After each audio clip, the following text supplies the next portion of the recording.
नमस्ते साथीहरु, आज चाहिँ अब तपाईहरुलाई चाहिँ विशेष जानकारी दिँदैछु है। टिभीहरु अहिले सस्तो बजारमा धेरै भनिएको छ, कुन किन्दा बेस्ट हुन्छ। तपाईहरु एकदमै कन्फ्युज हुनुहुन्छ नि।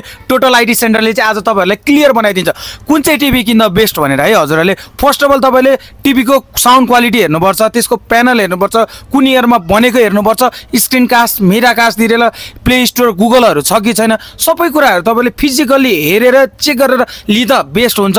अथवा तपाईले अनलाइनबाट मगाउनु हुन्छ नि, सबै कुराहरु तपाईले सोधेर तपाईले कम्पनीलाई कुन कम्पनीको हो, कति इयर्स वारेन्टी हुन्छ, तपाईको प्यानल कुन युज गर्नु भएको छ, यस्तो कुराहरुले चाहिँ म्याटर गर्छ क्वालिटीमा। तपाईको रेजुलेसन कुन चाहिँ छ, 4K भनेको मात्रै हो कि न रियल छ कि छैन, सबै कुराहरु तपाईले हेर्नु होला। तपाईको प्राइस हेरेर तपाईहरु नझुकिनुहोस् सस्तो भनेर। सस्तो त हामीले नेपालको सबभन्दा सस्तो टोटल आईटी सेन्टरले दिनेछ, तर क्वालिटी पनि म्याटर गर्छ। तपाईको बक्स प्याकिङ कस्तो छ, सबै कुराहरु हेरेर लिन सक्नुहुन्छ। हाम्रो टिभीमा चाहिँ के क्वालिटी छ भन्दा स्क्रिन कास्ट, मिरा कास्ट, पुरै फ्रेमलेस साउन्ड त नेपालको सबभन्दा ठुलो 43 इन्चको टिभी है साथीहरु। एकदम इन्टरनेशनल क्वालिटी छ र 5 वर्षको हजुरले वारेन्टी नि पाउनुहुन्छ।